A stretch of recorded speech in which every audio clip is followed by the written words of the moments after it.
Andrade Serrano Hernán Francisco. Arrieta Vuelva Samuel. Benedetti Villaneda Armando. Cáceres Leal Javier Enrique. Cifuentes Aranzazu Elsa Gladys. Cortés Torres Marco Alirio. Cristo Bustos Juan Fernando. Cuellar Bastidas Parmenio. García Valencia Jesús Ignacio. Gerlain Echeverría Roberto. Por favor, contróleme la entrada si son tan amables. Mejía Marulanda María Isabel. Petro Urrego Gustavo. Rodríguez Carlina. Rojas Jiménez Héctor Elí. Salazar Cruz José Darío. Valdivieso Sarmiento Alfonso. Velasco Chávez Luis Fernando. Vélez Uribe Juan Carlos. Señor presidente, me permito informarle que se ha constituido quórum deliberatorio. Se abre la sesión. Siguiente punto, señor secretario.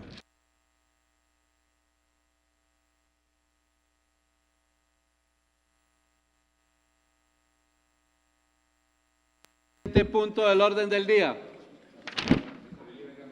Consideración y aprobación del acta número 9 del 10 de noviembre del 2010, acta número 10, 11, 12 y 13. Señor presidente, aún no han llegado las gacetas. Se aplaza ese punto, señor secretario. Siguiente punto. Siguiente punto del orden del día, consideración y votación del proyecto para primer debate. Proyecto de ley 24 del 2009 Senado, por la cual se dictan disposiciones en materia de racionalización de trámite y procedimientos administrativos de los organismos de entidades del Estado y los particulares que ejercen funciones públicas o prestan servicios públicos, establecen parámetros para el uso de medios electrónicos en la administración pública. Al respecto, señor presidente, me permito informarle que la vez pasada se aprobó la proposición con que termina el informe.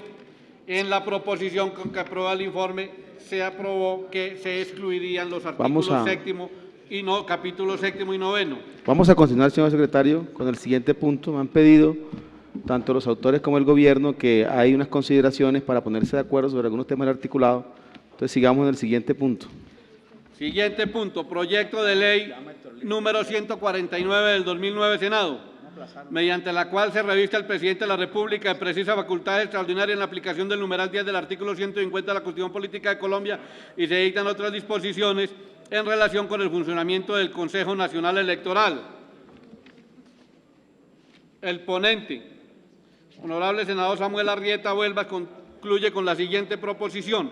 Por las anteriores consideraciones, respetuosamente me permito solicitar a la Comisión Primera del Senado dar primer debate al proyecto de ley 149 del 2009 Senado, mediante la cual se revista al presidente de la República de precisa facultades extraordinarias en aplicación del numeral 10 del artículo 150 de la Constitución Política y se dictan otras disposiciones en relación con el funcionamiento del Consejo Nacional Electoral. Está leída la proposición del proyecto de ley 149. ¿No están los magistrados del Consejo Electoral? Habíamos pedido que para este punto ellos estuvieron muy atentos la sesión pasada. Invitaríamos a los magistrados del Consejo Nacional Electoral. Vamos a posponer este punto, señor secretario, pero invitémoslo para que ellos, como lo pidió el doctor Héctor Luis Rojas, estén presentes en el momento del debate y justificando esta solicitud de facultades extraordinarias. Este proyecto, recordemos que es de autoría del ministro del Interior y del Consejo Electoral. Entonces, continuemos, señor secretario, con el siguiente punto. Señor presidente. Siguiente proyecto. Proyecto de ley número 198 del 2009 Senado, por la cual se expide el Código de Procedimiento Administrativo y de lo Contencioso Administrativo. Los ponentes, honorables senadores que firmaron la ponencia, honorable senador Héctor Elí Rojas, Javier Cáceres, Samuel Arrieta y Gustavo Petro, concluyen con la siguiente proposición. Por las anteriores razones, pedimos a los honorables senadores y senadoras aprobar la siguiente proposición conforme al texto presentado. Dese primer debate al proyecto de ley número 198 del 2009 Senado, por el cual se expide el Código de Procedimiento Administrativo y de lo Contencioso Administrativo. Está leída la proposición con que termina el informe del senador ponente estaba presente.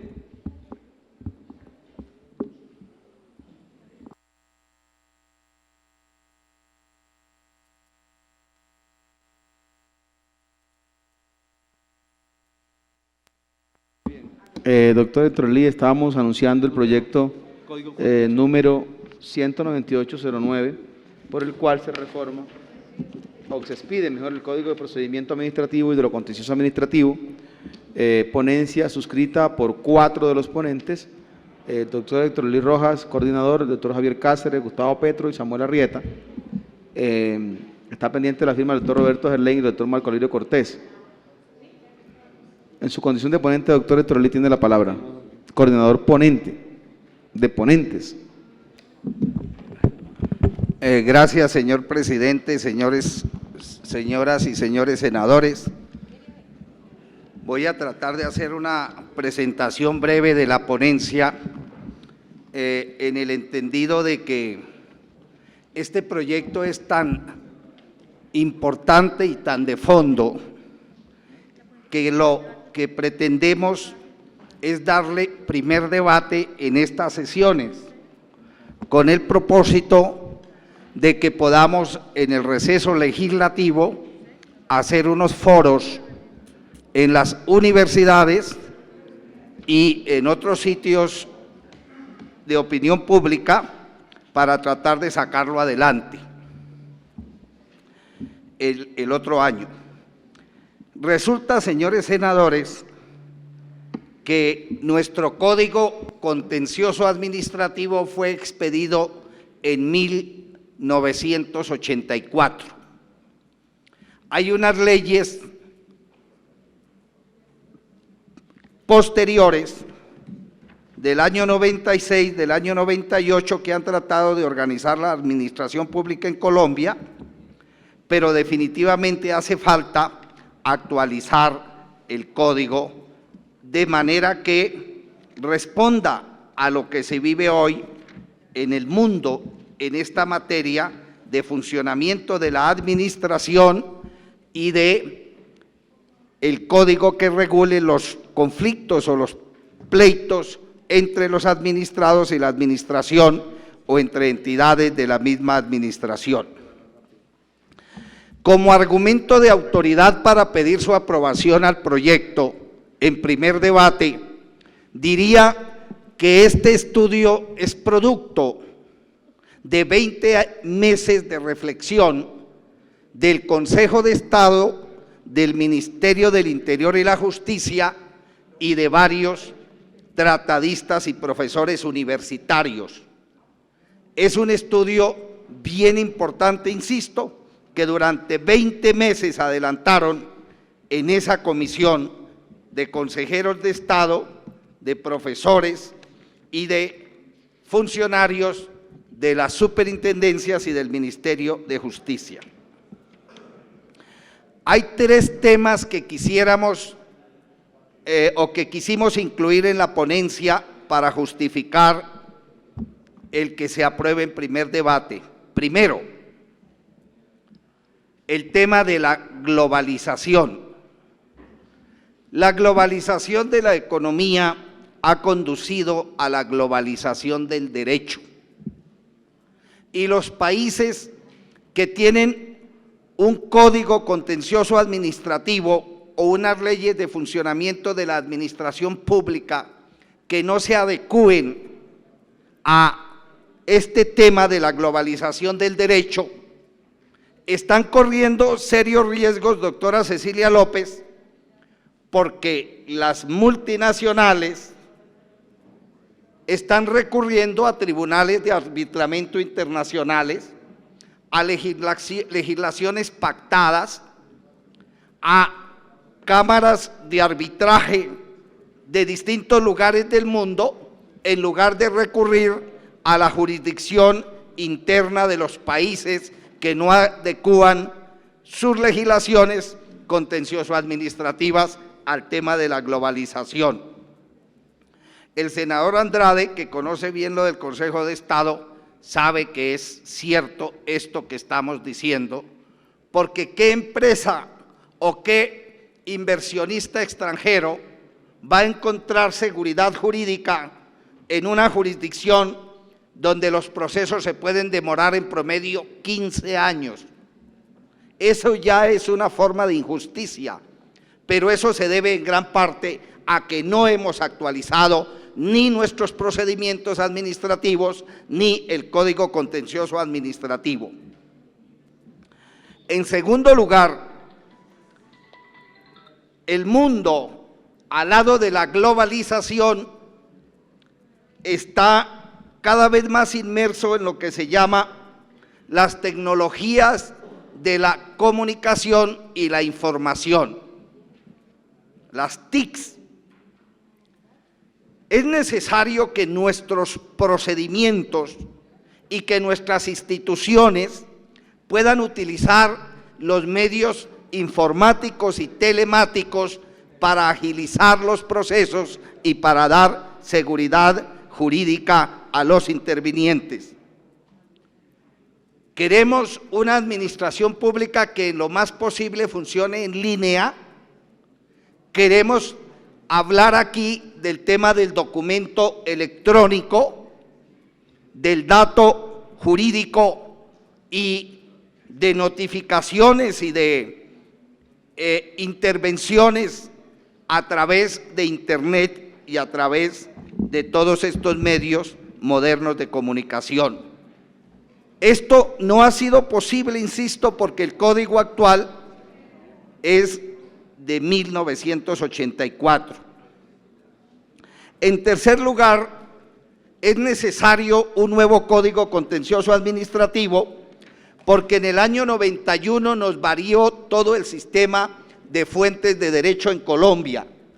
Pasamos de unos paradigmas que llevaban 104 años rigiendo entre nosotros bajo la concepción de la Constitución de 1886. Entre nosotros operaba la soberanía nacional, lo más importante era la ley y el Parlamento o el Congreso que hacía la ley, y la Constitución era un concepto relegado que no lográbamos asumir. Hoy día, cuando la Constitución es lo más importante, cuando la soberanía popular ha suplantado el concepto de soberanía nacional y cuando los jueces, a través del control de constitucionalidad, tienen la responsabilidad de guardar los principios, los valores y las normas constitucionales, la importancia del Congreso ha pasado a los jueces. Necesitamos un código adecuado a esas nuevas realidades. Yo podría profundizar más en el tema, pero resumiendo diría que hay que actualizar el código, que eso lo impone la globalización del derecho, la modernización de las comunicaciones y el cambio de sistema de fuentes. En esta ponencia, que insisto voy a tratar de abreviar en su presentación, hay dos partes del articulado que nos merecen resaltar. La primera, insistimos, una nueva forma constitucionalizada, moderna, vinculada también al derecho internacional público y privado, para decir cómo debe funcionar nuestra administración pública y cómo debe funcionar fundamentalmente para que la administración pública esté realmente al servicio de los ciudadanos, al servicio de los individuos. Es que definitivamente con el actual Código de Contencioso Administrativo no es posible concretar el tema del Estado social de derecho. Tenemos una administración paquidérmica frente a la cual el ciudadano, para hacer efectivo su derecho, tiene que ir más a los jueces que a la administración. Con el código que nos proponen los consejeros de Estado y el gobierno, va a haber menos demandas, menos tutelas, menos acciones ante los jueces y más procedimientos y más actos y más operaciones administrativas orientadas a, de manera directa, proteger los derechos de las personas. Un poco lo que quiere la doctora Cecilia López con su proyecto que está por ahí en el orden del día, de materializar el tema del Estado social a través de instrumentos que permitan realmente el acceso y el disfrute de los derechos por parte de los ciudadanos. La segunda parte del articulado ya es la parte del Código Contencioso Administrativo, y en ese código lo que hacemos especialmente es codificar y compilar una gran cantidad de normas que están dispersas tanto en el Código del 84 como en la Ley 446, como en otras leyes que hemos hecho sobre la función pública y la función administrativa. Hay un capítulo muy importante en este código que es el fortalecimiento del derecho de petición. Queremos que sea mucho más fácil que el ciudadano acceda y conozca los datos que tiene la administración, y para eso se va a fortalecer el derecho de petición. Se va a fortalecer el uso de los medios tecnológicos en la gestión administrativa y se van a modernizar las instituciones para que la jurisdicción pueda actuar de una manera más eficaz. Resaltaríamos unos temas del articulado de la segunda parte, referido, doctor García Valencia, a establecer un procedimiento mixto que combine la oralidad con lo que actualmente existe como procedimiento escrito en los temas contencioso administrativos. Hay una propuesta muy importante que debatiremos en las universidades en el receso, y es la unificación de procesos y la redefinición de los medios de control judicial. Hoy día es un verdadero problema para los que acceden a la justicia contencioso administrativa, para los abogados y para los mismos falladores, enredarse en si la acción es de nulidad simple o si es de nulidad con reparación directa o si es de nulidad por inconstitucionalidad, y además de eso hay acciones constitucionales directas para las acciones populares, para las acciones de grupo, para la revisión de muchos actos de la administración. Entonces eso se va a unificar y se va a hablar de mecanismos de revisión de los actos, las operaciones y las actuaciones de la administración pública.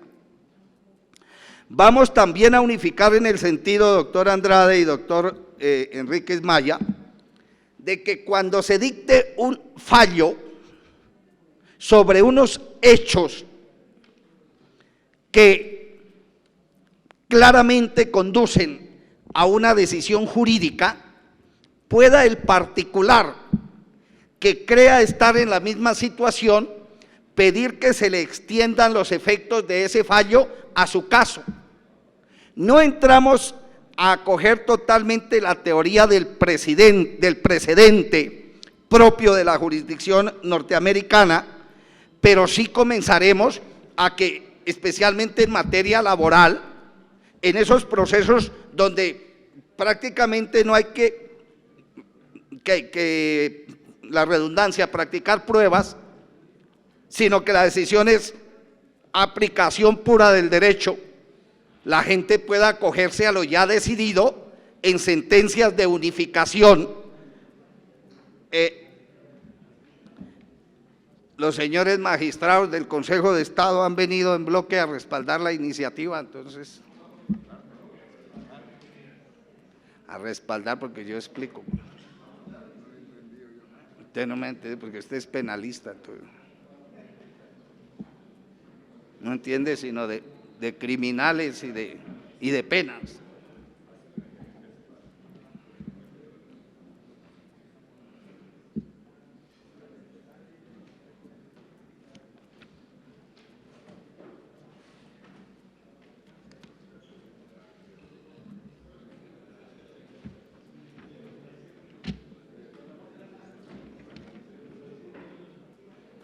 Bueno, yo continúo, doctores, porque estamos de afán, pero su presencia nos da más argumentos aquí. A ver. Señor presidente y señores senadores, les decía entonces que se proponen unas normas para que personas que no han intervenido en el proceso puedan pedir que las consecuencias jurídicas del fallo se extiendan a su caso, sin necesidad de hacer todo un proceso. Entonces decimos, aquí el tema de esta demanda laboral ya se falló, y se falló en este sentido, ya hay una sentencia de unificación, luego aplíqueme a mí los efectos de ese fallo, porque yo estoy en la misma situación. Eso agilizaría de una manera impresionante la evacuación de casos y descongestionaría realmente la jurisdicción contencioso-administrativa. Otro punto que quiero resaltar es el del fortalecimiento de los poderes del juez. El juez va a poder adecuar el petitum de la demanda. El juez va a poder mirar las peticiones del demandante y adecuarlas a una solución agradable, que de pronto no es lo que pidió, pero es lo que le corresponde. Y eso sería un poder del juez, decirle: usted no puede aspirar aquí a la indemnización, pero puede aspirar al reintegro, por ejemplo. Cosas de esas. En relación con la flexibilidad del proceso, el juez va a manejar unas etapas de audiencias, pero si ve que la cuestión está ya racionalmente planteada y que hay posibilidad de decidir de fondo, puede omitir algunas etapas de esas, puede ahorrarse unas etapas procesales. El juez también tiene poderes para fijar el litigio, tiene poderes para, en materia probatoria, decir si hacen falta unas pruebas o si no es necesario practicar pruebas, o si se puede variar las que se pidieron en la demanda, etcétera, etcétera. También se le dan más poderes al juez en relación con la conciliación, para que en cualquier momento que vea que se puede conciliar, pues llame a los intervinientes y saque adelante la conciliación y se ahorre el tortuoso trámite del proceso. Hay otros capítulos sobre un mecanismo eventual de revisión que hay que desarrollar y que también traería mucha descongestión. Es una revisión eventual que tenemos ya estudiada suficientemente. Hay unas disposiciones para el trámite de la decisión de las pretensiones de contenido electoral que tendremos que profundizar. Se amplía la función consultiva del Consejo de Estado, se le dan nuevas funciones en materia consultiva y sobre todo se permite que otras entidades accedan a preguntarle al Consejo de Estado sobre algunos temas que se relacionan en el mismo proyecto. Hay todo un capítulo para como ya les decía, la utilización de los medios tecnológicos y telemáticos en materia de notificaciones, en materia de comunicación de los fallos, en materia de interrelación del juez con los intervinientes. Hay un régimen de transición, desde luego, pero señores magistrados y señores senadores, yo había dicho que trataría de ser breve, por lo que la plenaria está por comenzar. Nos parece a los ponentes muy conveniente darle el primer debate a este proyecto. Es mucho el tiempo que ganaríamos, y desde ahora invito a los amigos senadores de la Comisión Primera a participar en esos foros que vamos a hacer enero, febrero y marzo. Pues la mayoría de ustedes van a estar en campaña, pero de pronto en un foro de esos conseguimos más votos que en una reunión de compadres en Túquerres, doctor Enríquez Maya, porque realmente el tema es de tal profundidad Y las propuestas son tan importantes que lo que se le puede ofrecer al pueblo es una nueva administración, más justiciera, más seria, más orientada a proteger los derechos y con más posibilidades de cumplir los principios constitucionales de la función pública, de ser moral, de ser transparente, de ser célere, de ser eficiente, de ser eficaz y de asegurar el disfrute de los derechos. En segundo lugar, señores senadores, insisto, la modernidad que necesita este tema de la administración pública y de los conflictos contenciosos administrativos, estamos en mora de aprobar algo por esos fenómenos que ya explicamos aquí, de la globalización del derecho, de la transnacionalización del derecho, del cambio de fuentes de derecho en la Constitución de 91, de las responsabilidades del Estado Social de Derecho y del uso de la informática y las comunicaciones en el trámite de los procesos. Yo no tengo más que decir, señor presidente, la ponencia es un poco extensa, pero pienso que con lo que he dicho la he resumido. Insisto, y me da ya pena insistir más en eso, queremos que se apruebe en primer debate para que haya unos foros en el interregno y traigamos en marzo una ponencia más ajustada, mejorada con las opiniones de las universidades, de los académicos, de ustedes mismos, señores senadores, porque si no le diéramos primer debate hoy, seguramente se quedaría para primer debate en marzo, y en marzo llegamos cansados de hacer campaña, entonces no vamos a ser muy afortunados, y en julio habrá un cambio de Congreso, y todo eso puede complicar una iniciativa que es urgente, que es importante, y que, insisto, yo he dicho aquí que quienes la presentaron llevan 20 meses estudiándola, preparándola. En esos términos, señor presidente, yo le ruego a las senadoras y a los senadores de la Comisión Primera que nos den su aprobación para este proyecto de reforma al procedimiento administrativo y al Código Contencioso Administrativo. Muchas gracias, presidente. Con mucho gusto, doctor Héctor Luis Rojas. Antes de la palabra al doctor Vélez, que la había solicitado, señor secretario, tenemos… Sí, señor presidente, se ha constituido quórum decisorio. Quórum decisorio y las actas aún no han llegado publicadas, entonces podemos continuar con podemos continuar porque ya habíamos aplazado el punto 1 y 2, estábamos en el punto tercero, que es este proyecto número 19809. Así es, señor presidente. Doctor Juan Carlos Vélez tiene la palabra. Gracias, señor presidente. ¿Cómo? Ya lo vamos a aprobar. ¿Vamos a votar el orden del día o qué? No hay que aprobar. Bueno, muchas gracias, señor presidente. Yo, como se lo había solicitado, obviamente yo entiendo la discrecionalidad que tiene el señor presidente. Quería ser parte de los ponentes, puesto que soy especializado en Derecho Administrativo de la Universidad del Rosario y quería poder pues tener más participación en esta discusión. Yo lamento que el proyecto haya sido traído a esta comisión de una manera, a mi modo de ver, tan precipitada, porque no hemos tenido tiempo de estudiarlo. Y quiero decirlo así, porque entiendo que la ponencia apenas se acaba de radicar, senador Héctor Elí, me informa que todavía las gacetas no aparece publicada en la Gaceta.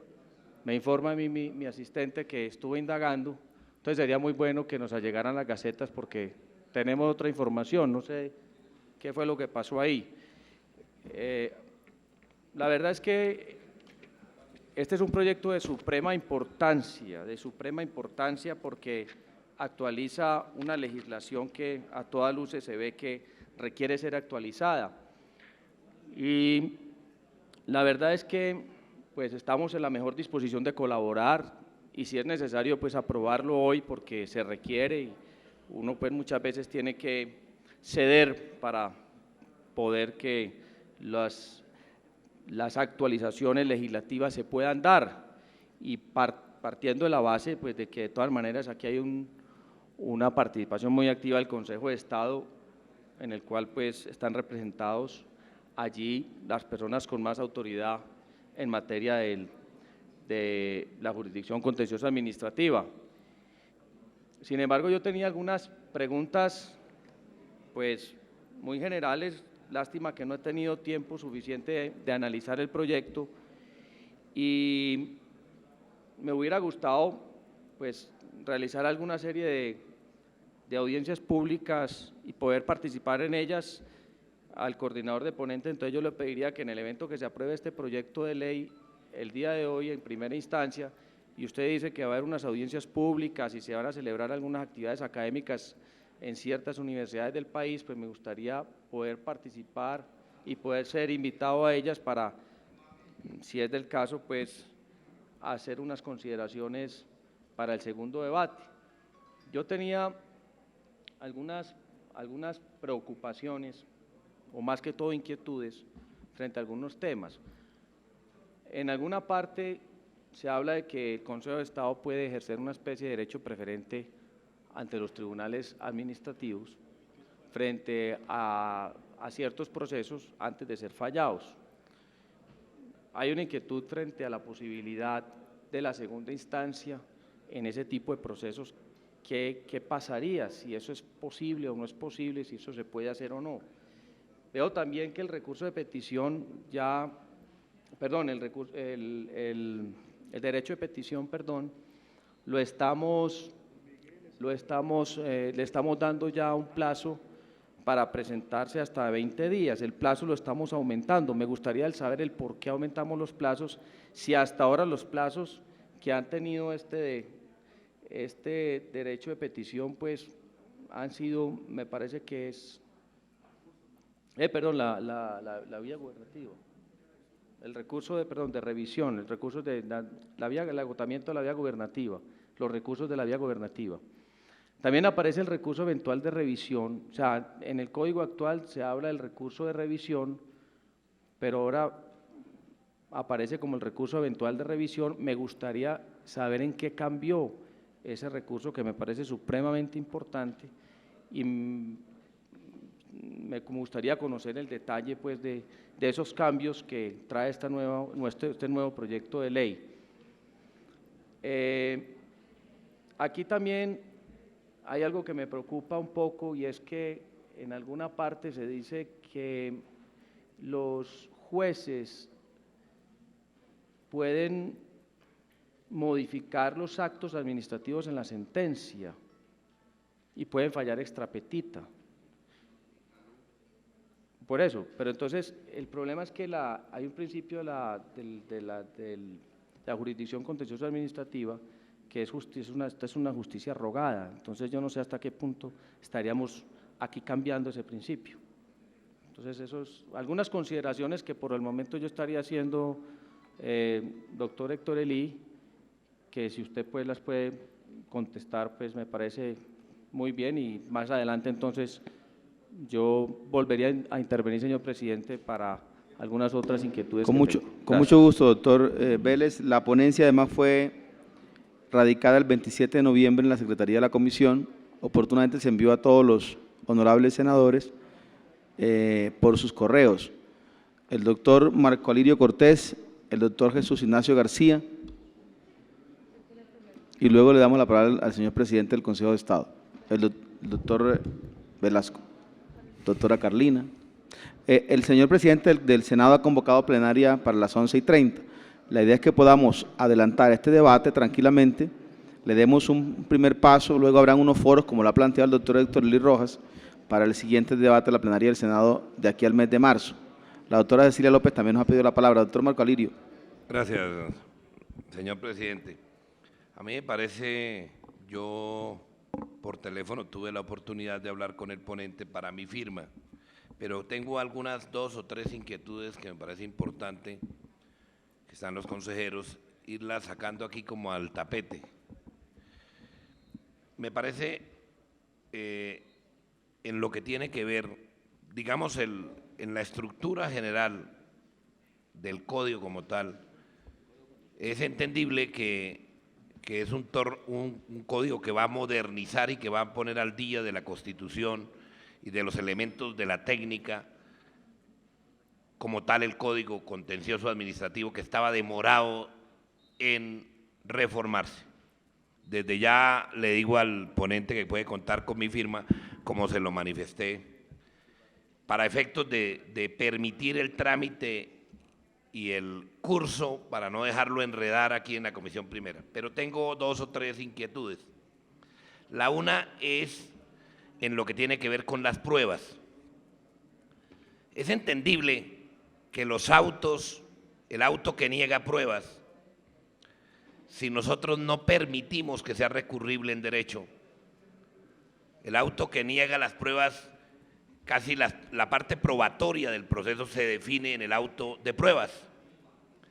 Cuando el juez le niega a uno el auto de pruebas, le niega las pruebas y lo dejan ustedes sin la oportunidad de recurrir el auto que define las pruebas procesalmente, yo creo que de esta manera se estaría coartando la oportunidad de controvertir algunas pruebas que se tiene interés en el proceso de que hagan parte de la vida procesal. A mí me parece que ese auto que niega las pruebas debe ser recurrible en derecho. Me parece que la vida fundamental del proceso está en la prueba. Cuando nosotros no permitimos, o el juez se rancha, por ejemplo, en que no quiere admitir una prueba, eso nos va a dejar a nosotros, cuando no se permite poder controvertir el auto de pruebas, que le quitaría espacio. Una cosa es que nosotros estemos afanados en la celeridad, pero no permitir que el auto de prueba sea recurrible me parece que merma los derechos fundamentales y las condiciones propias del debido proceso. Me parece también importante que las inscripciones de los actos que se inscriben y que se someten a registro, en lo que tiene que ver, debe expresamente el código manifestar que la notificación personal, porque está claro que uno nunca mira el registro de su casa. Si no abordamos la especialidad de la notificación personal en la inscripción de la oficina de registro, en lo que tiene que ver con el registro de los actos que se someten a registro, en el tema cuando el titular del derecho no es convocado oportunamente, estaríamos negándole una oportunidad si no se mete en términos claros de que debe ser notificado personalmente o por el juez o por la misma oficina de registro, para enterar a quien puede resultar afectado con una medida de que debe ser objeto de notificación personal. De otra parte, a mí me parece muy importante, se dice aquí que no son recurribles los actos administrativos de los ministros, directores de departamentos administrativos del orden nacional. A mí me parece que no podemos, que se violaría el debido proceso conforme a la Constitución Nacional si no se permite que los actos de interés particular que generan los ministros y los directores de departamentos administrativos no sea recurrible en derecho. Me parece que concretamente en lo que tiene que ver con la defensa constitucional del debido proceso, los actos, como cualquier autoridad administrativa del orden nacional, debe ser recurrible en derecho. Y me parece muy importante para la Comisión Primera hablar del tema del silencio administrativo, el silencio negativo que se llama en el Código. Concretamente me parece que este es un tema de grueso criterio al interior porque dice que si no se ha pronunciado en el término de 2 meses se entenderá negado el recurso. Eso sería permitirle a los jueces la ineficacia, la ineficiencia del derecho en lo que tiene que ver con los tribunales y con al no permitir que haya un pronunciamiento de la autoridad pública.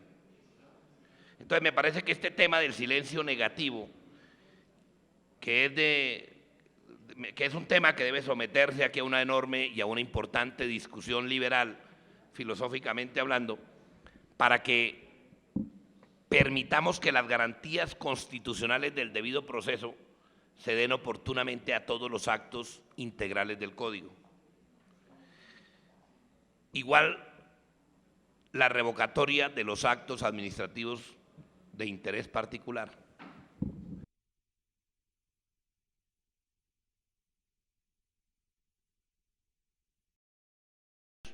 Suficientes de carácter probatorio para demostrar que el particular participó fraudulentamente de un acto administrativo, la autoridad competente no tenga la autoridad para revocarlo. Esta es una gruesa discusión que ha tenido el Consejo de Estado en la revocatoria de los actos administrativos de interés particular. Eso querría decir, a mí se me presentó, entre otras, un caso siendo alcalde de Barbosa. Estaba de presidente del Consejo de Estado mi profesor Guillermo Chaín, y aprovecho la oportunidad para saludar a todos los magistrados, especialmente a mi profesor Gustavo Aponte, por tener la grata sorpresa de hoy compartir este escenario y de controvertir en las enseñanzas que ellos mismos me dieron en la Universidad Nacional. A mí me parece que la revocatoria de los actos administrativos de interés particular se le debe permitir cuando haya certeza de que el acto es abiertamente inconstitucional y ilegal y que el particular a quien se le crean derechos ayudó a confesionar la ilegalidad, la autoridad de turno pueda revocar el acto administrativo. Yo tuve un ejemplo claro y se dio exactamente y llegó a manos del Consejo de Estado. Tuve la oportunidad de ser alcalde de Barbosa, Santander. El alcalde entrega el 31 de diciembre y me dejó en el escritorio la creación de una empresa de transporte que tenía que darle rutas y horarios, que sería desconocer el transporte tradicional y legal. Todo arbitrario, todo montado sobre el papel, con la concupiscencia del que tenía derechos, el particular, que se le generaban derechos por ese acto administrativo. Era entendible que era desconocer la legalidad, desconocer el transporte, desconocer todo. Y entonces decir hoy, no, ese acto no se puede revocar, a sabiendas de que uno tiene la certeza de que se hizo con la complicidad, con la autoría de quien se le crea derechos de particulares. Entonces no tendría sentido que la autoridad, a sabiendas de eso, no pueda revocar un acto administrativo. A mí me parece que más o menos en criterio general se debe permitir, porque es cometer una injusticia con las autoridades que saben fehacientemente de las ilegalidades de pronto que le dejan a uno en el tintero, de no poder revocarlas y hacerle un bien al interés general. Entonces a mí me parece que estos puntos, pues nosotros queremos de alguna manera darle trámite y permitir que la procedibilidad del código. Pero me parece que estos tres cosas deben ser de una amplia discusión en la academia y en todos los espacios de la Comisión Primera. Por eso me parece importante, ya que están aquí los magistrados, que abramos una discusión sobre el tema. Le agradezco inmensamente la oportunidad, señor presidente. Con mucho gusto, señor vicepresidente. Moción de orden, doctor Héctor Luis Rojas. Colegas, yo pediría, con perdón por los que están inscritos, que escuchemos al presidente del Consejo de Estado. Esto se puede hundir hoy. Sí, claro, porque tenemos que salir de aquí a las 11:30 para plenaria. Yo ya dije, el tema es que si se hunde hoy, comenzará su trámite en marzo del año entrante y será otro congreso el que en el segundo semestre del año entrante sacaría el código. Pero entonces yo le pido que primero hable el presidente del Consejo de Estado. Moción de orden, doctor presidente Cáceres, luego moción de orden del doctor Velasco y moción de orden del doctor García. Sí, yo creo, con el respeto de los colegas, que estamos sobre el tiempo, que sería de pronto importante que sacáramos esta iniciativa en el día de hoy, presidente, y que los correctivos se le hagan para cuando vaya este proyecto a plenaria y así contribuimos a trabajarlo. Entonces, senador, y ustedes después se reúnen con el ponente y hacen las sugerencias del caso y lo llevan. ¿Le parece bien, senador? Muy bien. Presidente, muchas gracias, someta la presidente. discusión. Doctor Velasco, moción de orden.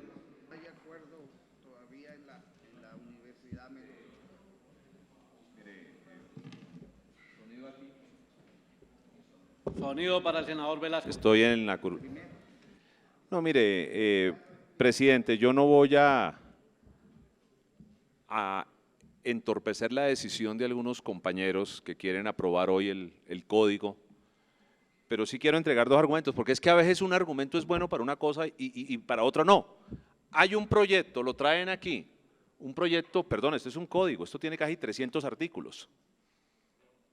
Y por importante, que evidentemente son importantes, no solo las personas que están defendiendo el código, sino también las personas que lo han trabajado y son personas juiciosas, pues esta comisión sí debería intentar estudiar, la comisión, que es donde realmente se estudian los códigos, debería intentar estudiar más a fondo el código. Yo quisiera que me explicaran antes de votarlo, pero es que lo van a llevar a uno, ya nos dijeron que si en 10 minutos no se vota, se hunde. Eso es lo que acabo de escuchar, dijeron si a las 11:30 no se vota, se hunde. Yo sí quisiera saber este código, pues cómo va a resolver los problemas que los ciudadanos perciben frente a la jurisdicción contenciosa. Yo he sido ponente, en la Cámara fui ponente de algunas iniciativas muy importantes que se socializaron mucho para descongestionar, por ejemplo, la rama contenciosa. Pero lo mínimo que a uno deberían explicarle es, mire, aquí hay unos principios, aquí hay unos procedimientos, si lo hacemos vamos a ir de este lado hacia este lado, partimos de aquí, llegamos allá. Yo inclusive le decía al doctor Torelí, y él tal vez se lo comentó a los señores magistrados, mi inquietud frente a, por ejemplo, votar hoy el informe de ponencia y hacer todo el proceso de debate con el compromiso de esta comisión, y nosotros somos serios, de que el primer día de sesiones, después de que hayamos agotado ese ejercicio académico, votemos el código, pero es que miren, no, perdónenme, yo me siento, y señores magistrados, se los voy a decir con toda honestidad, senador de la República de la Comisión Primera, yo hoy me siento como que o lo vota o lo vota. Yo sí quisiera leerlo más a fondo. Les voy a contar una pequeña anécdota de cómo trabajamos nosotros. Ni siquiera las gacetas se han podido conseguir porque alguien más las reclamó. O sea, no hay gacetas. Solo los que pudieron conseguir gaceta, unas 2 o 3, no sé si a ustedes les entregaron gaceta. Y entonces yo sí dejo esta observación. Yo no voy a oponerme si ustedes creen que es imprescindible que hoy votemos el código, lo votamos.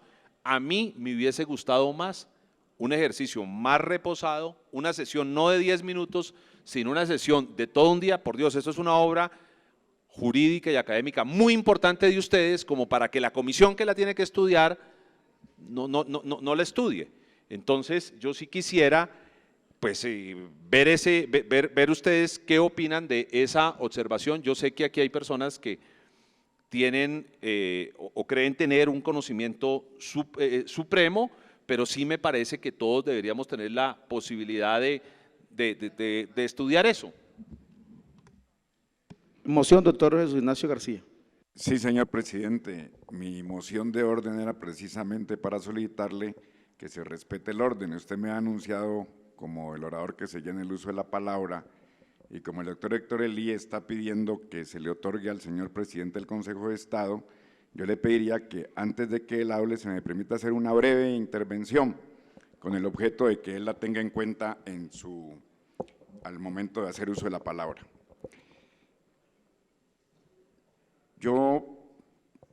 La verdad no he estudiado este proyecto detenidamente porque, como aquí se ha notado, no ha habido el tiempo suficiente para hacerlo, pero en realidad se trata, como lo ha dicho mi distinguido alumno, el doctor Velasco, de un nuevo código administrativo y de lo contencioso administrativo, y obviamente que él requiere de un estudio detenido. Sin embargo, escuchando la sustentación de ponencia del doctor Héctor Eli Rojas, debo manifestar que saludamos que este código se preocupe por consagrar la utilización de las TIC en las actuaciones administrativas y también en las actuaciones procesales, porque indudablemente el derecho tiene que marchar también de la mano con el avance de la informática, y que se quiera ya también de manera expresa consagrar como medio de prueba el documento electrónico, el cual, de acuerdo con varios pronunciamientos jurisprudenciales, ya es admitido dentro de nuestro ordenamiento jurídico, en virtud de que prácticamente todos nuestros códigos admiten que en la medida en que la ciencia y la técnica vaya avanzando, los medios de prueba que de allí se puedan derivar puedan tener una utilización procesal. Pero obviamente que resulta sano que estos medios de prueba que surgen del adelanto tecnológico tengan una regulación específica.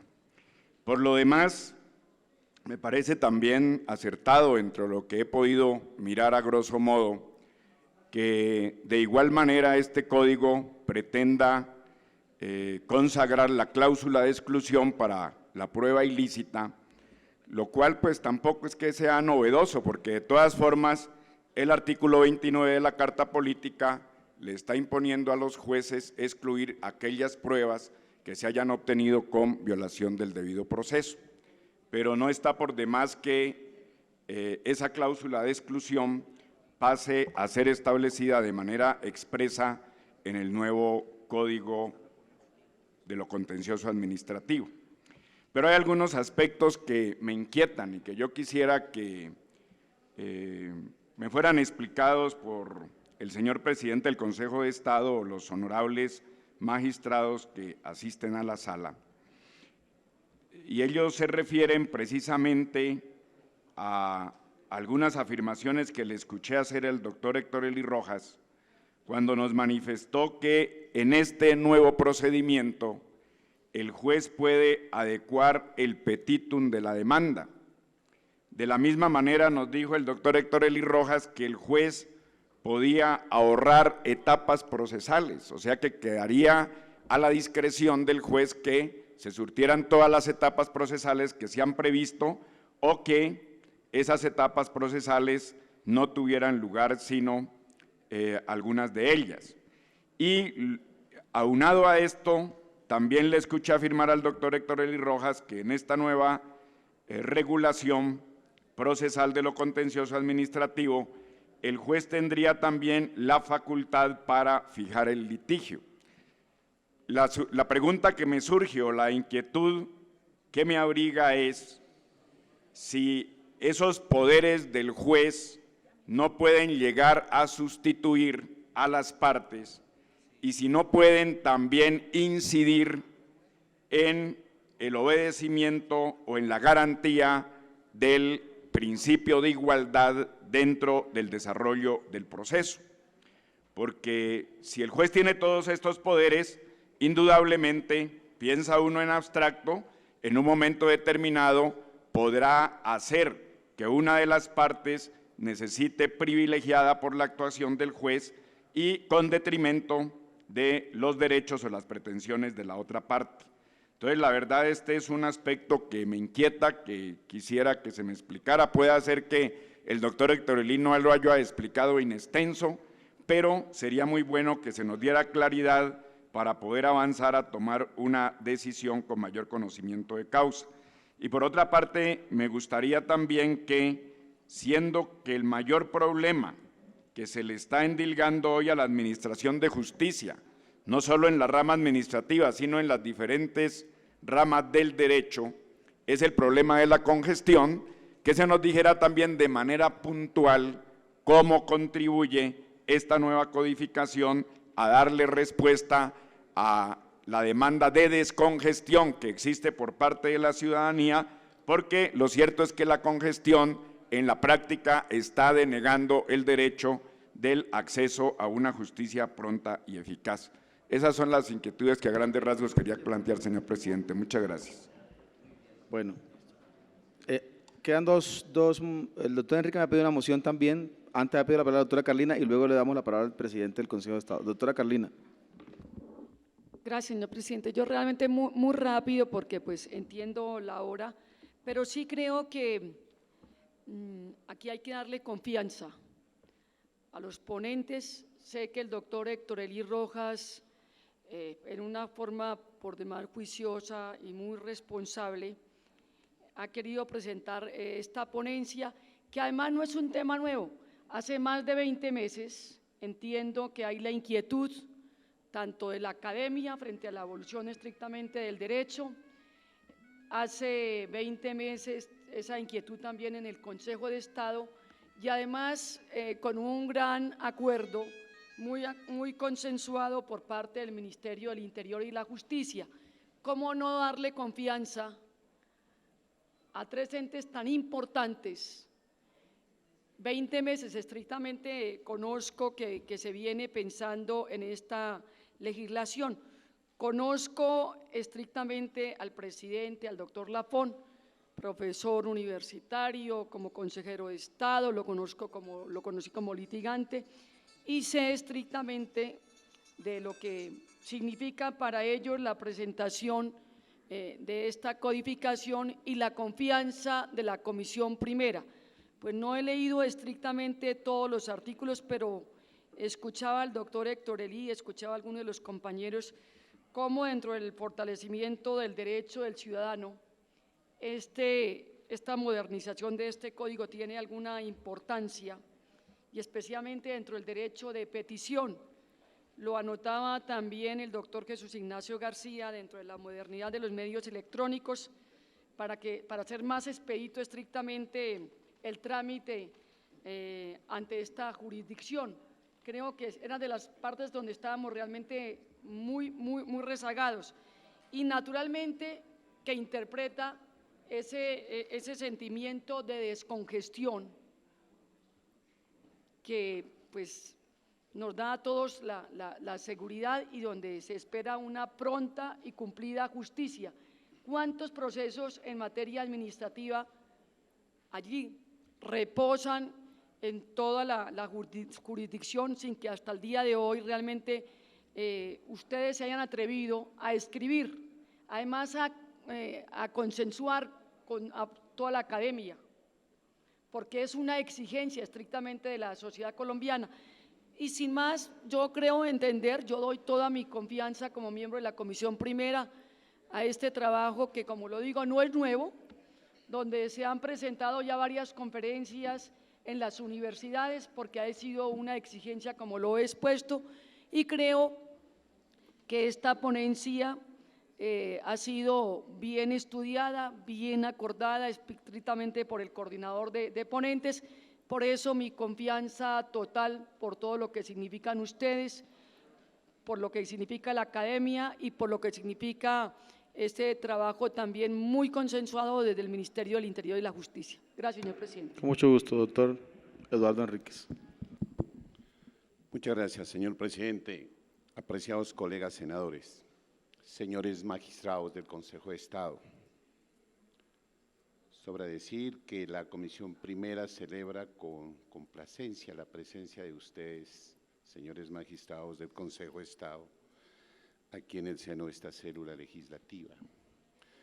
En segundo lugar,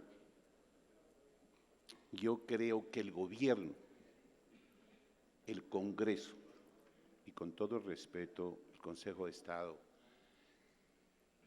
estábamos en mora de presentar un proyecto de ley de esta importancia para poner a tono el Código Administrativo y el Código Procesal Administrativo. Es decir, como lo señala el coordinador de ponentes, adecuar esta jurisdicción con la carta política de los colombianos y de manera especial con el Estado social de derecho. En segundo lugar, yo creo, señores magistrados, señores senadores, es que la reforma es imperiosa, es urgente hacerla, porque para esta reforma hay que reflexionar, a mi juicio, en cosas muy esenciales. La primera, ¿qué es lo que tenemos? Hoy en la jurisdicción contencioso-administrativa, señor presidente, reina la congestión. El estudio que ustedes y nosotros recibimos de la GTZ manifiesta que un proceso contencioso se demora más o menos 13 años, 6 meses.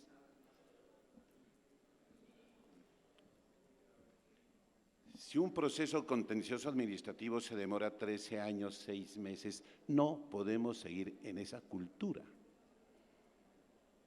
Es necesario, es urgente adecuar la jurisdicción contencioso-administrativa a las exigencias de la modernidad.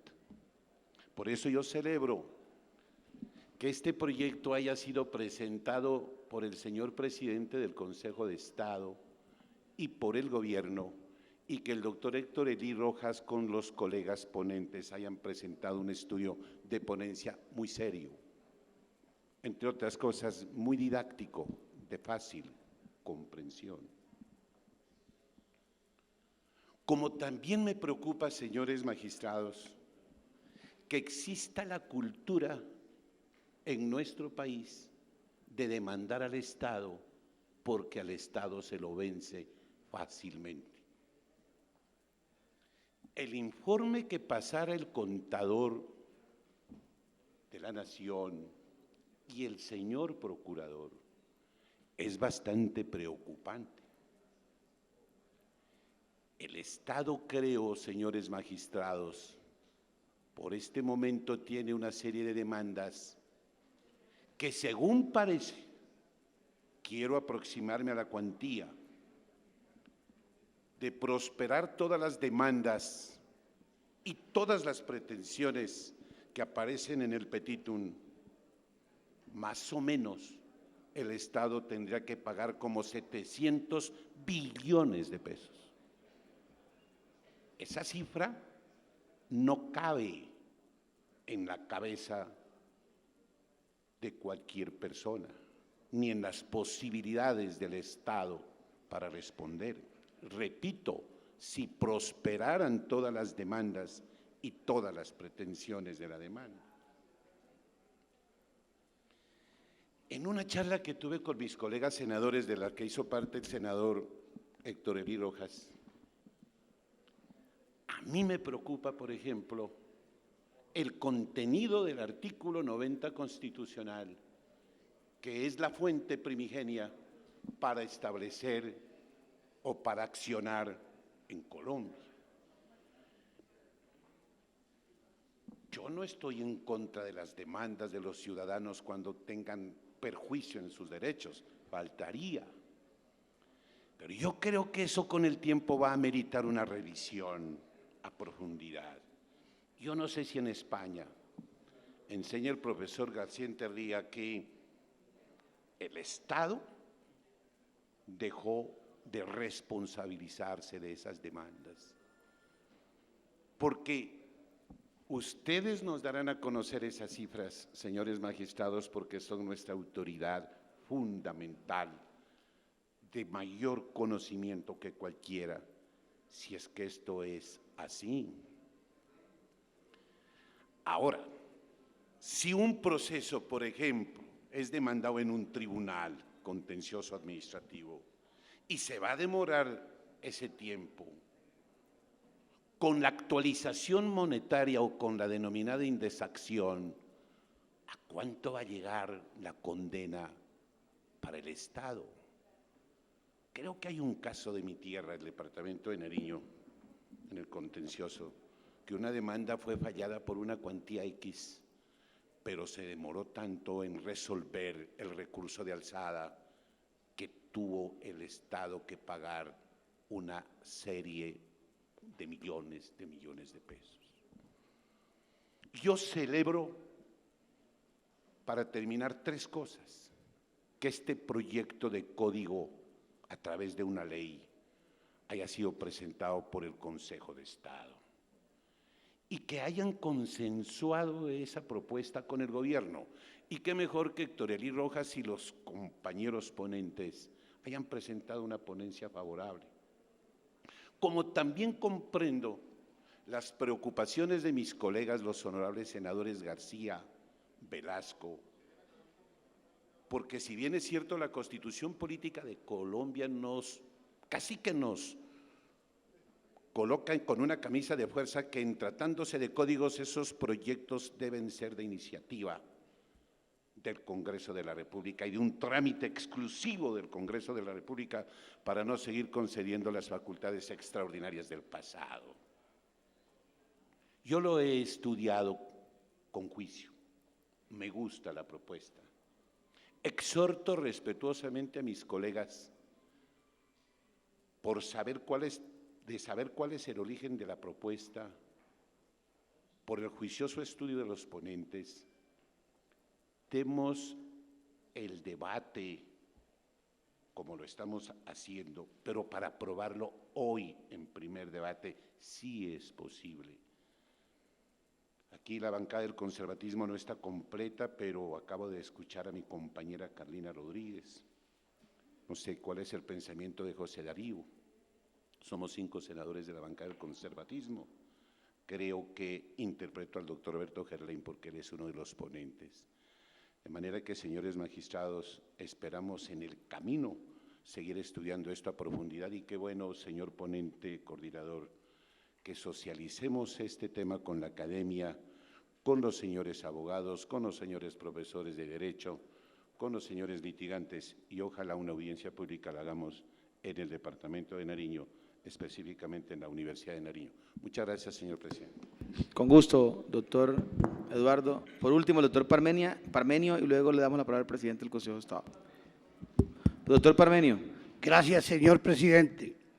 Desde luego que yo empiezo por decir que este proyecto, como quiera que viene del Consejo de Estado, me merece la mayor de las consideraciones y el respeto. Ojalá todas las corporaciones judiciales nos ayuden a legislar. Sin embargo, yo quiero, con el mayor respeto por ustedes, decirles que no estoy de acuerdo con un punto que me parece supremamente preocupante. El artículo 146, competencia de los tribunales administrativos. Competencia de los tribunales administrativos en única instancia. En primer lugar, en única instancia es supremamente grave y lesivo del derecho de defensa. Yo no acepto que nada se pueda considerar en única instancia, pero vea lo que se considera y se decide en única instancia, entre otros, porque no voy a leer la cantidad de asuntos que se resuelven en única instancia, 15. Voy a relacionar los que más me preocupan. Mire usted, de la nulidad del acto de elección de alcaldes y de miembros de corporaciones públicas en municipios con menos de 60.000 habitantes, el 90% de los municipios de Colombia. Que los tribunales decidan en única instancia la elección de un alcalde de cualquiera de los municipios de 5ª y 6ª categoría. ¿Estamos de acuerdo en eso? Yo pregunto, ¿estamos de acuerdo en que se decide en única instancia este tipo de procesos? De las objeciones que formulen a los alcaldes a los proyectos de acuerdos municipales, de la nulidad de acto de elección de los ediles del Distrito Capital de Bogotá en única instancia por un tribunal. Un edil es un funcionario, es un servidor público muy importante. De la nulidad del acto de nombramiento de los empleados públicos del orden nacional de los niveles de asesor todavía. A mí me preocupa, en primer lugar, la única instancia, en cualquier parte. Y en segundo lugar, lo que está sucediendo con los tribunales contenciosos en todo el país. Antes, cuando la primera instancia se hacía en los tribunales y la segunda instancia se hacía en el Consejo de Estado, los colombianos nos sentíamos mucho más garantizados. Yo tuve una ingrata experiencia que no tengo inconveniente en comentarla porque ustedes la pueden constatar en los anales, en la Gaceta, y algunos de ustedes pueden conocerla. Cuando fui gobernador del departamento de Nariño, la asamblea, la que es el Tribunal Contencioso de Nariño, me anuló 10 actos administrativos. Uno de ellos, que tuvo que ver con la liquidación de la licorera del departamento. Y el Consejo de Estado revocó todas esas 10 sentencias. ¿Qué tal que ese tribunal decida en definitiva, como está decidiendo ahora? Ahora está decidiendo en segunda instancia. Miren lo que acaba de suceder. Aquí toca recurrir a la tutela y el Consejo de Estado niega la tutela hasta que llega a la Corte Constitucional, porque tanto la Corte Suprema como la Corte, como el Consejo de Estado no aceptan las tutelas contra las decisiones judiciales. El Tribunal Administrativo de Nariño le ordenó al departamento en una sentencia que destine a salud y educación el 100% de los recursos provenientes de los licores, el 100%, a pesar de que un decreto del gobierno dice que el 51%, interpretando abusivamente la Constitución Nacional que dice en el 336, dice que se destinarán preferentemente. Y el legislador, que es el único que puede desarrollar ese mandamiento, no lo ha hecho. No lo ha hecho porque no sabe cómo entender preferentemente, si mayoritariamente o cómo, pero preferentemente es un término que no tiene que ver solamente con la cantidad, sino con la oportunidad, atender a los desplazados. ¿Y qué hizo el Tribunal Administrativo de Nariño por medio de una sentencia? Le ordenó al gobernador que en el presupuesto destine el 100% de los recursos provenientes de los licores a salud y educación. El gobernador tuvo que presentar una tutela ante el Consejo de Estado, que negó y llegó ya a la Corte Constitucional. Tengo aquí la providencia del 27 de noviembre de este año, que suspende, señor presidente, suspende los efectos de esa sentencia porque la Asamblea Departamental está expidiendo el presupuesto del próximo año y no alcanzaban los recursos ni para pagar la deuda, ni para atender a los desplazados, ni para atender los gastos de funcionamiento del departamento. Por fortuna, la tutela permitió suspender y creo que revocará la decisión del tribunal. Los tribunales administrativos están mal conformados. El Consejo de Estado tiene que reconocer que al menos en el departamento de Nariño, ese tribunal, todas sus decisiones son equivocadas, pero como la acción de tutela no siempre prospera, porque llega a la Corte Constitucional y la revisión es eventual. Por eso me preocupa a mí que el acto de elección del alcalde se conozca en única instancia por el tribunal. Yo no acepto que el 90% de los alcaldes queden sujetos, señor presidente, queden sujetos a una acción de única instancia. Yo pido que eso no se apruebe así. No, tiene que haber la doble instancia para los procesos electorales. Es la conformación del poder político a nivel de los municipios. Y por eso yo quería, señor presidente, muy respetuosamente, y señor presidente del Consejo de Estado, pedirle y a los demás magistrados que revisemos, sobre todo la parte ya de las competencias en los tribunales, porque no hay garantía realmente, a no ser que ustedes, los magistrados del Consejo de Estado, cambien la jurisprudencia y acepten las tutelas contra esos organismos, que sería una forma de revisar excepcionalmente esas decisiones. Podría caber alguna vez, discutiendo con los consejeros de Estado, esa posibilidad cuando se iba a delegar la competencia en los tribunales, cuando se crearon los jueces administrativos, la posibilidad de que se acepte la tutela o un mecanismo de revisión eventual que evite estos actos irregulares que causan tremendo perjuicio a la propia administración pública. Muchas gracias, señor presidente. Antes, la palabra del presidente del Consejo de Estado para una pregunta, doctor Vélez Uribe. Presidente, que yo tengo una inquietud y tiene que ver con el artículo 30 del proyecto. Nosotros tenemos en el artículo 12 del proyecto que habla del objeto y modalidades del derecho de petición ante autoridades.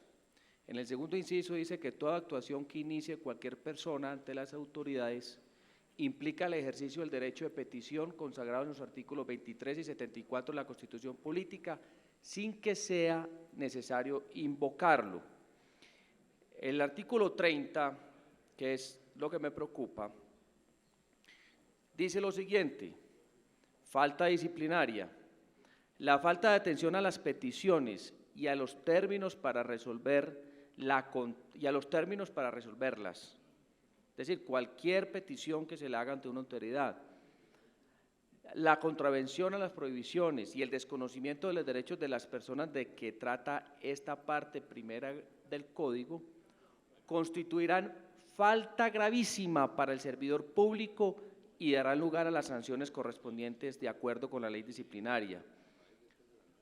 El artículo 31 del actual Código habla del deber de responder las peticiones, que es diferente a una posibilidad. Obviamente tienen el deber, pero no se habla de ninguna sanción.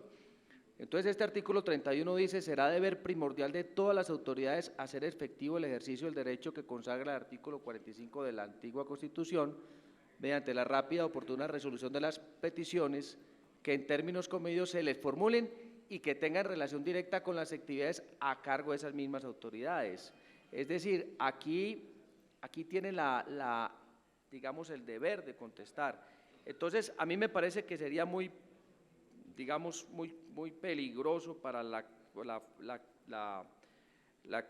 funcionamiento de la administración de que de pronto prospere una norma de estas, porque realmente pueden llegar peticiones que no vienen invocando el derecho de petición y pueden verse varios funcionarios involucrados en procesos disciplinarios. Y usted sabe, señor presidente, que la sanción para la falta gravísima es la destitución del funcionario y la inhabilidad de funciones públicas por más de 10 años. Gracias, señor. Señor presidente del Consejo de Estado, tiene la palabra.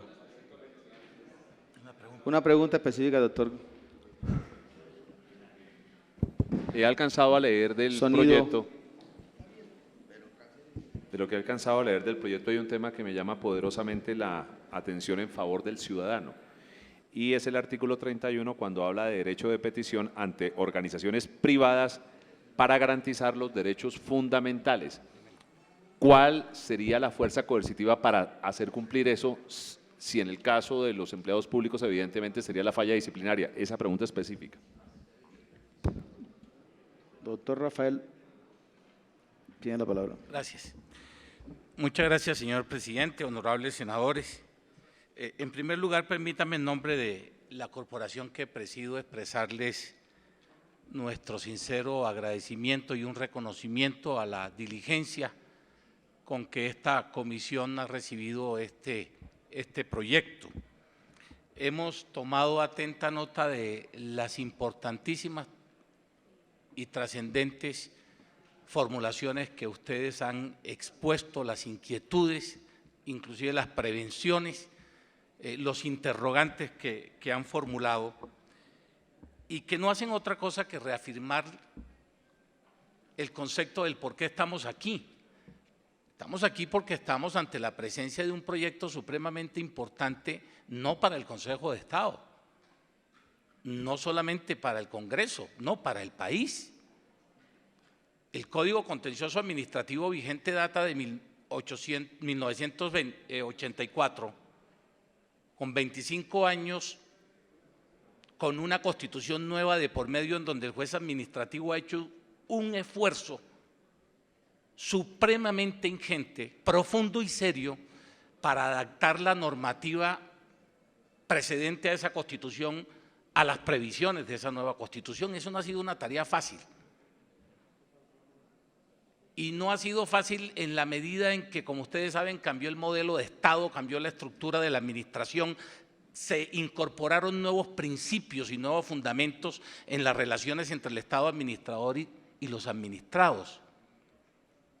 Y nosotros somos conscientes de que, no obstante esa labor tesonera diaria y permanente, es evidente que el Código del 84 cumplió su cometido y que la riqueza de la jurisprudencia ha sido tan importante que ha contribuido notablemente a la concepción de este proyecto de código que hoy está a la consideración de todos ustedes.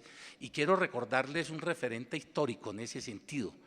En Colombia, los códigos contenciosos y las reformas a los códigos contenciosos han sido un producto mancomunado entre la jurisprudencia de la jurisdicción y el trabajo también muy serio y dedicado del Congreso de la República.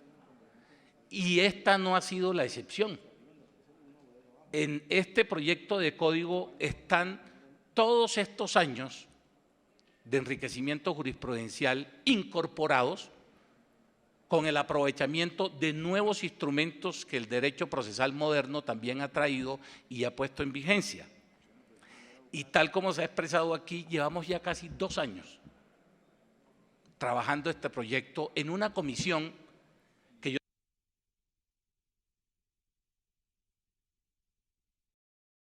en las que se dividió el trabajo de la comisión. Hemos realizado en estos 2 años casi más de 100 sesiones.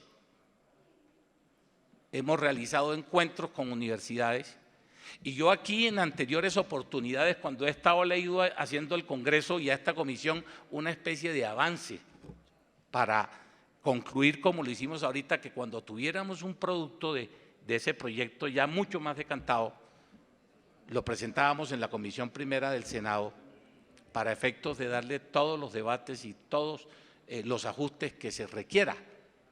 Miren que durante todo este tránsito nosotros hemos hecho coloquios, seminarios, no solamente nacionales, sino internacionales. Nos hemos reunido con los consejos de Estado de Francia, el modelo nuestro es el modelo francés, el Consejo de Estado español, el Consejo de Estado italiano, el Consejo de Estado alemán, la versión del Consejo de Estado alemán. Acabamos de hacer un recorrido a la inversa, por eso mismo Consejo de Estado recogiendo nuevas informaciones, y hemos nutrido ese proyecto, repito, con todas esas tendencias. Pero sí quiero decirles que nos ha parecido a nosotros aquí en este momento supremamente importante las consideraciones que ustedes han hecho, bien puestas en razón, y que deben ser atendidas para efectos de darle las explicaciones que se requieran, porque seguramente muchas de ellas ustedes la tienen. No se trató en manera alguna de elaborar un proyecto oculto, un proyecto clandestino, sino con una muy amplia participación, especialmente del Congreso de la República. De tal manera que lo que nosotros siempre le dijimos al señor presidente de la comisión fue que nosotros queríamos era que la Comisión Primera del Senado fueran todos ponentes.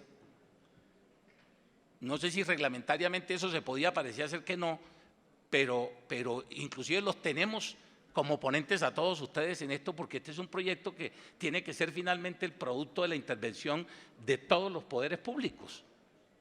Y repito, particularmente del Congreso.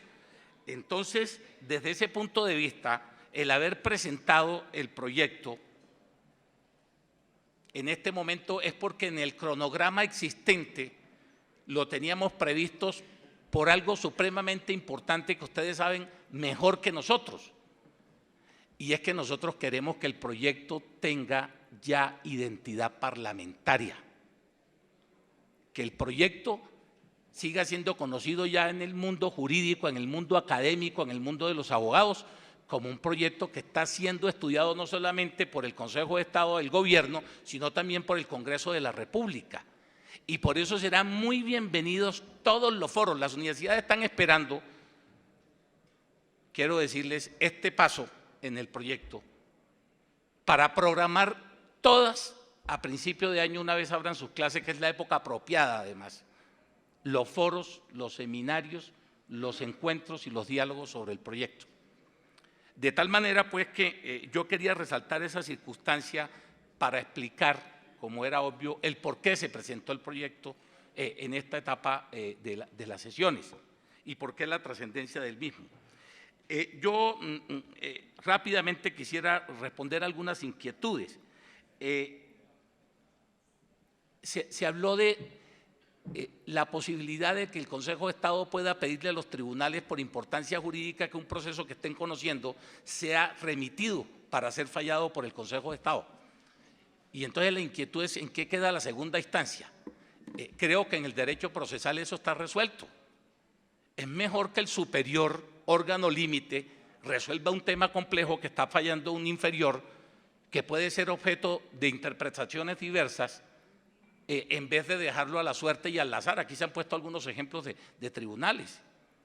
El fuero es una garantía para el administrado, el fuero es una garantía para la justicia. Hoy existe esa posibilidad de que el Consejo de Estado inclusive le pueda pedir a sus secciones que dejen de conocer de un tema y este sea conocido por la sala plena. Entonces pienso que esa inquietud tiene esa respuesta que es altamente favorable a ese mecanismo y por lo tanto lo reafirmamos y lo extendemos a los tribunales. El tema del término de los recursos en la vía gubernativa. Miren, nosotros tuvimos un dilema de si suprimíamos la vía gubernativa o no frente a la existencia de la conciliación extrajudicial y preferimos dejarla porque es más garantista para los administrados, pero preferimos dejarla dándole un plazo más amplio al administrado para que pueda controvertir las decisiones de la administración. Es que hoy 5 días, y yo creo que nunca, ha sido un tiempo suficiente. Decirle a un administrado que generalmente no es experto en lo que le están resolviendo, para efectos de que en 5 días pueda responder toda la nomenclatura que hace el Estado es muy complicado. Entonces, por eso le ampliamos el término de los recursos, porque, repito, es mucho más garante para el administrado en ese sentido. El recurso eventual de revisión, esa es una conquista supremamente importante. A quien me hizo la observación, doctor García, también y doctor Vélez, en ese sentido el recurso eventual de revisión no modifica el recurso extraordinario de revisión, ese queda vigente.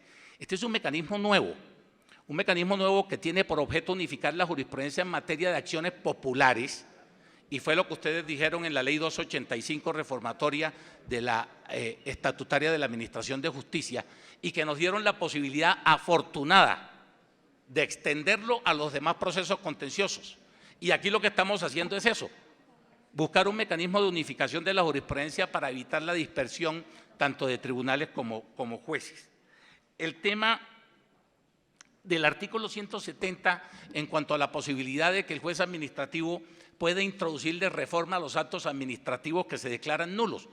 Eso existe hoy y esa es otra garantía importante, porque le permite al juez, cuando declara un acto administrativo nulo, por ejemplo, aquel mediante el cual se destituye o se desvincula irregularmente a un servidor público, decir cómo se va a reintegrar al servicio y bajo qué condiciones deben producirse las indemnizaciones correspondientes. Ese ha sido un instrumento muy valioso que el juez ha utilizado con mucha mesura con mucha dosificación para favorecer los intereses de los administrados. El tema de la revisión de las impugnaciones en materia de pruebas, senador Cortés, me parece supremamente interesante la consideración.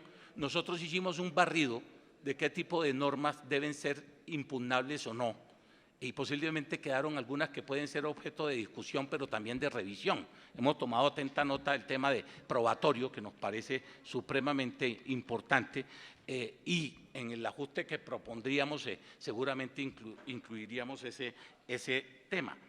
El tema de la notificación de los actos de registro. Miren, la norma de hoy establece que la notificación de los actos de registro, por imposibilidad de hacerlo personalmente a todo el mundo, se produce cuando se hace el registro. Y esa norma ha venido funcionando muy bien. Esa norma, nosotros consideramos en su momento que no era pertinente cambiar ese régimen porque podríamos introducirle a los organismos que tienen por objeto realizar actos de registro un colapso impresionante. Y entonces los derechos contenidos en el registro podían verse afectados, pero igualmente la norma puede ser revisable en ese sentido, pero repito, hoy ha funcionado. El tema de la impugnación de los actos de los ministros y jefes de departamento administrativo. No, ahí se quedó la misma regla, se dejó la misma regla. Los ministros se ha considerado como los jefes superiores de la administración pública en todos los órdenes. En sus actos solo son susceptibles del recurso de reposición. Eso se mantuvo. Lo que no, pues, son susceptibles de recurso de apelación porque le mandaríamos todas las apelaciones al presidente de la República. Y entonces la norma de hoy se mantiene en ese sentido por razón de eficiencia administrativa. El tema del silencio administrativo, claro, es un tema que hay que mirar con cuidado. Nosotros no le hicimos mayores modificaciones, sino le tratamos de imprimir alguna dinámica. Y dos inquietudes allí. Por ejemplo, en España la regla general es la inversa a la nuestra. En España la regla general es el silencio administrativo positivo. ¿Ustedes se imaginan en Colombia esa regla? Entonces preferimos dejarla, pero haciéndole unos ajustes con el silencio administrativo negativo, y queda así ese tema álgido, senador Cortés, también, del acto administrativo producido por medios ilegales. El Consejo de Estado tiene una jurisprudencia bastante decantada en el tema, pero en ese punto la jurisprudencia ha sido inestable, de tal manera que es posible retomar en el camino la consideración de la revocatoria y del silencio administrativo cuando se producen ese tipo de fenómenos. El senador Velasco decía cómo se resuelven los problemas de la administración, entre otros con este código. Mire, senador, el código, como usted observará, cambió de denominación. Se llama Código de Procedimiento Administrativo y de lo Contencioso Administrativo. Yo le voy a resumir y espero ser explícito en eso, porque me parece muy importante el planteamiento que usted ha hecho, en la filosofía que nos ha inspirado en esto. ¿Qué es lo que pretendemos nosotros con eso del Código de Procedimiento Administrativo? Instrumentalizar de mejor manera las relaciones entre el Estado administrador y los administrados. Incorporar principios claros de orientación en la definición de los conflictos entre ese administrado y la administración. Incorporar los elementos de avance tecnológicos y de otra serie de instrumentos con procedimientos claros y efectos de las decisiones de la administración para lograr, y ese es el propósito fundamental, que la administración sea mucho más eficiente.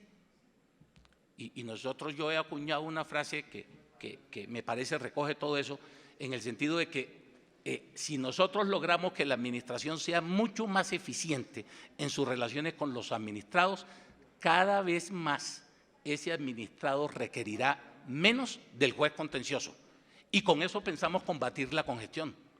Es que aquí cualquier decisión que toma la administración pública se refleja inmediatamente en procesos ante la jurisdicción contenciosa. Claro, y se tocaba el tema por el senador Parmenio Cuellar de la tutela. ¿Por qué en Colombia de los 5 millones de tutelas, 3,5 millones o más son en materia de salud? Porque la administración no resuelve los problemas de salud, realmente no los resuelve. Y entonces la gente tiene que ir a la tutela.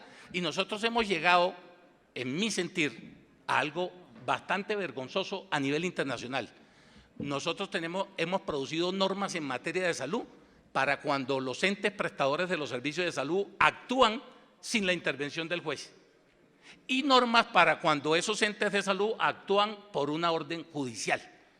Eso es supremamente vergonzoso. No debería ser de la manera. Entonces, la filosofía del código está inspirada en esos propósitos y está orientada allí a que la administración resuelva lo que deba resolver y, por lo tanto, el juez finalmente solo sea un último recurso. Y por último, quisiera decir lo siguiente: en materia judicial, cuando se habla de las etapas del proceso, hay que recordar lo siguiente. Ustedes en la ley 1285 nos obligaron a incorporar en lo contencioso, pero gustosamente porque nosotros estamos de acuerdo, el principio de oralidad. Y entonces la estructura del proceso contencioso cambia. Y por eso se le dan poderes al juez. Poderes que no son novedosos, quiero decirles. Poderes que ya en otras jurisdicciones en Colombia están funcionando. Y es lo que hace la gran diferencia entre el juez, como en mi caso, cuando yo resuelvo una tutela o una acción popular, y cuando resuelvo un proceso contencioso. Cuando resuelvo una acción popular o una tutela tengo todos los poderes del mundo, y cuando resuelvo un tema contencioso, que puede ser el mismo, no los tengo. Lo que pretendemos aquí es que tengamos los mismos poderes que ustedes como legisladores nos han otorgado. Sé que apenas estas son algunas respuestas a lo que ustedes plantearon, pero eso es lo que denota, repito, es la trascendencia y la importancia que tiene el proyecto. Y por lo tanto nosotros, dentro del más comedido respeto por la labor del Congreso, queremos que ustedes sigan vinculados y muy respetuosamente les solicitamos, muy encarecidamente por el bien del país, que a este proyecto se le dé este primer debate con la certeza de que ustedes van a seguir vinculados y nosotros vamos a prestarles toda la colaboración sobre el tema. Muchas gracias. Se cierra la discusión, señor secretario. Sí, para dar lectura, se abre la votación ya, pero… Proposición. Por las anteriores razones pedimos a los honorables senadores y senadoras aprobar el siguiente proposición conforme al texto presentado de ese primer debate del proyecto de ley número 198 del 2009 Senado, por la cual se expide el Código de Procedimiento Administrativo y de lo Contencioso Administrativo. Honorables senadores: Andrade, Serrano Hernán Francisco. Sí. Arrieta Huelva Samuel. Sí. Benedetti Villaneda Armando. Cáceres Leal Javier Enrique. Cifuentes Aranzazu Elsa Gladys, sí. Cortés Torres Marco Alirio, sí. Cristo Bustos Juan Fernando. Cuellar Bastillas Parmenio, sí. Enrique Maya Eduardo, sí. García Valencia Jesús Ignacio, sí. Gerleña Echeverría Roberto. Mejía Marulanda María Isabel, sí. Petro Urrego Gustavo. Rodríguez Carlina, sí. Rojas Jiménez Héctor Elí, sí. Salazar Cruz José Darío, sí. Valdivieso Sarmiento Alfonso. Velasco Chávez Luis Fernando, sí. Vélez Uribe Juan Carlos, sí. Señor presidente, la proposición con que termina el informe ha sido aprobada con el voto de 13 honorables senadores. ¿Me da sonido aquí? Se abre la discusión del articulado. Señor presidente, el articulado contiene 295 Un momentico, artículos. doctor Velasco. No, presidente. En un acto de confianza política voté la ponencia de confianza, no solo con los honorables magistrados, sino con los ponentes, que son gente muy seria y muy estudiosa, y evidentemente ve que acompañaron todo el proceso, pero yo no conozco el articulado y yo tengo que ser responsable. Sé que no voy a votar en contra, porque me parece que hay muchos elementos de lo que he podido leer que son muy interesantes, la gente que lo ha planteado, pero yo sí preferiría, presidente, con su venia, no estar en la votación del articulado porque no lo conozco, y yo en eso sí quiero ser muy serio. Así constará, doctor Velasco. Señor secretario, por favor. Doctor Parmenio.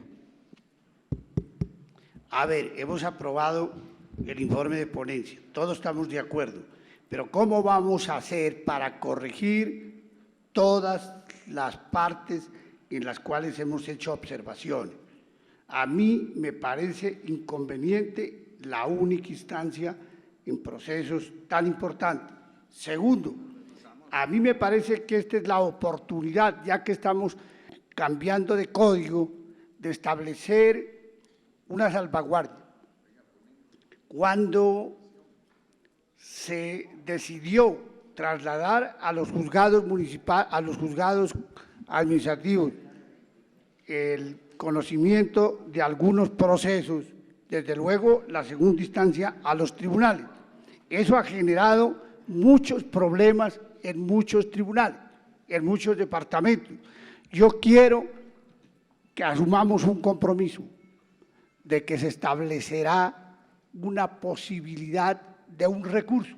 Alguna vez lo hablamos, un recurso así como era la casación o es la casación en el procedimiento penal y civil, lo haya también en el administrativo, o veamos la forma en que se admita la tutela, es decir, que casos excepcionales el Consejo de Estado no se vaya por la tangente diciendo en estos procesos judiciales nosotros no aceptamos la tutela y de esa manera se está negando un derecho fundamental. Yo le he entregado a usted copia de una providencia reciente de la Corte Constitucional en un caso del departamento de Nariño supremamente grave, ¿no?, que la Corte encontró de entrada y por eso suspendió esa providencia tan lesiva a los derechos de los interesados. En consecuencia, yo le pido, señor presidente de la Comisión, que establezcamos un mecanismo que nos permita llevar al segundo debate un proyecto más consensuado con base en todas estas observaciones. Muchas gracias. Doctor Héctor Elí, en punto de orden. Yo como coordinador de ponente me comprometo con todos los colegas a que lo que han dicho aquí será estudiado punto por punto. Eso queda en el acta, nos la remitirán, pero yo sí los invitaría también al doctor Parmenio Cuéllar, pues que nos acompañe en esa discusión y que nos lleve una propuesta escrita que pueda ser acogida, y me comprometo a tener en cuenta todo eso tan importante que usted ha dicho, doctor Parmenio Cuéllar, al igual que lo que dijeron los otros intervinientes. Y el artículo 30 del doctor Vélez, todo lo que dijeron aquí, allá queda en el acta y yo me comprometo a estudiarlo con los otros ponentes. Señor secretario, por favor. Señor presidente, el ponente solicitó que se omitiera la lectura del articulado, entonces se podría someter a consideración, omitir la lectura del articulado y los 295 artículos que están en el texto original. Entonces, se somete a consideración la omisión del articulado y el articulado consta de 295 artículos. Sírvase llamar a la lista, señor, se cierra la discusión, sírvase llamar a la lista, señor secretario. Sí, honorables senadores, Andrade Serrano Hernán Francisco, sí. El articulado, sí. Arrieta Huelva Samuel, sí. Benedetti Villaneda Armando, Cáceres Leal Javier Enrique, Cifuentes Aranzazu Elsa Gladys, Cortés Torres Marco Alirio, Cristo Bustos Juan Fernando, Cuéllar Bastidas Parmenio, sí. Enríquez Maya Eduardo, sí. García Valencia Jesús Ignacio, sí. Gerlain Echeverría Roberto, Mejía Marulanda María Isabel, Petro Urrego Gustavo, Rodríguez Carlina, sí. Rojas Jiménez Héctor Elí, sí. Salazar Cruz José Darío, sí. Valdivieso Sarmiento Alfonso, Velasco Chávez Luis Fernando, Vélez Uribe Juan Carlos, sí. Señor presidente, la omisión de la lectura y el articulado ha sido aprobado, señor presidente. Y la omisión de la lectura y la aprobación del articulado. Título y si quiere la comisión que esto se convierta en ley. Se abre la votación, señor secretario. Honorables senadores, Andrade Serrano Hernán Francisco, sí. Arrieta Huelva Samuel, sí. Benedetti Villaneda Armando, Cáceres Leal Javier Enrique, sí. Cifuentes Aranzazu Elsa Gladys, sí. Cortés Torres Marco Alirio, sí. Cristo Bustos Juan Fernando, Cuéllar Bastidas Parmenio, sí. Enríquez Maya Eduardo, sí. García Valencia Jesús Ignacio, sí. Gerlain Echeverría Roberto, Mejía Marulanda María Isabel, sí. Petro Urrego Gustavo, Rodríguez Rodríguez Carlina, sí. Rojas Jiménez Héctor Elí, sí. Salazar Cruz José Darío, sí. Valdivieso Sarmiento Alfonso, Velasco Chávez Luis Fernando, Vélez Uribe Juan Carlos.